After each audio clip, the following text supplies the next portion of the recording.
बिस्मिल्लाहिर्रहमानिर्रहीम। टूल्स के इस चौथे सबक में हम मालूम करेंगे इन पेज के आखिरी 5 अहम टूल्स के बारे में। इन पेज का नया फाइल खोलने के बाद टूल्स की लाइन में नीचे से 1, 2, 3, 4, 5 ये जो 5 टूल्स हैं इसके बारे में हम आज मालूम करेंगे। सबसे पहले है नीचे से पॉलीगॉन टूल, उसके ऊपर है लाइन टूल, उसके ऊपर है राउंड रेक्टेंगल टूल, उसके ऊपर इलिप्टिकल टूल और उसके ऊपर है रेक्टेंगल टूल।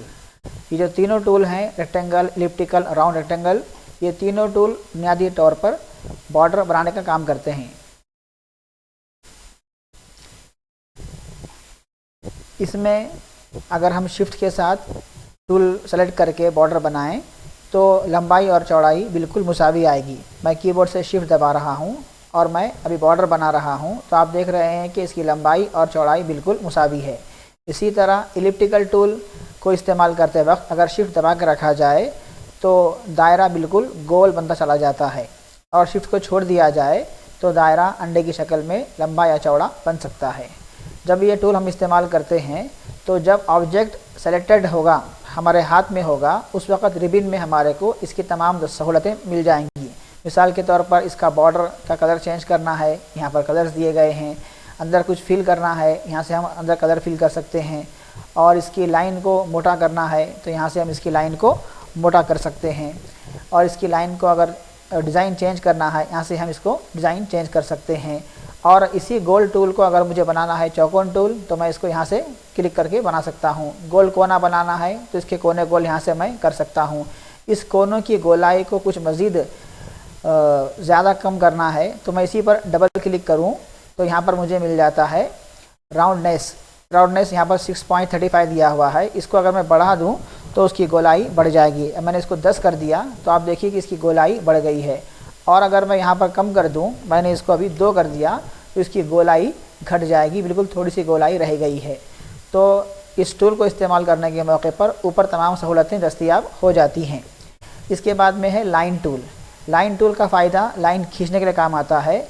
अगर हम लाइन टूल को डायरेक्ट इस्तेमाल करें तो लाइन या तो बिल्कुल सीधी आएगी या 45 डिग्री टेढ़ी आएगी। अगर हम चाहते हैं कि हमारी लाइन थोड़ा सा टेढ़ी आ जाए तो हम शिफ्ट पकड़कर लाइन बनाते चले जाएं तो उस वक़्त लाइन जिस तरह हम ड्रैग करेंगे उस तरह लाइन छोटी, टेढ़ी और बिल्कुल सीधी भी आएगी। इसके बाद बिल्कुल आखिरी टूल है पॉलीगॉन टूल। इसका इस्तेमाल अलग अलग किस्म के शेप बनाने के लिए आता है। मिसाल के तौर पर मैं एक नया फाइल क्रिएट खोल रहा हूँ और पॉलीगॉन टूल की मदद से मैंने पहले एक बॉक्स बनाया। अब इसके बाद इसमें आप देख रहे हैं कि सिर्फ 4 हैंडल आए हैं। ये इस बात की अलामत है कि ये बॉक्स पॉलीगॉन टूल से बनाया गया है। इसका फ़ायदा ये है कि इसको हम लोग एरो टूल पर सेलेक्ट करके अलग अलग शेप दे सकते हैं। मैंने यहाँ पर क्लिक किया, उसके बाद मैं जैसे इसके करीब पहुँचता हूँ तो मेरा कर्सर शक्ल बदल चुका है और अब मैं ड्रैग करते हुए खींच रहा हूँ तो ये इस शेप में आ गया है।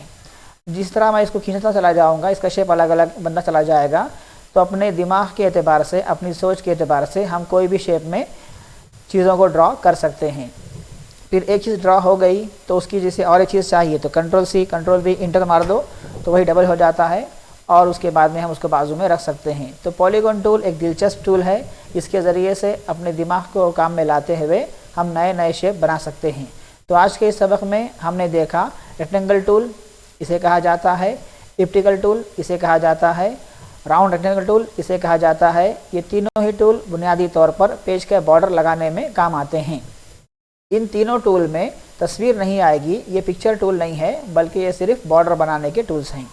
इसके बाद में है लाइन टूल, जो लाइन बिल्कुल सीधी या 45 डिग्री में बनाता है। अगर शिफ्ट पकड़कर बनाया जाए तो लाइन टेढ़ी भी बन सकती है। आखिरी में है पॉलीगॉन टूल, ये अलग अलग शेप बनाने के काम आता है।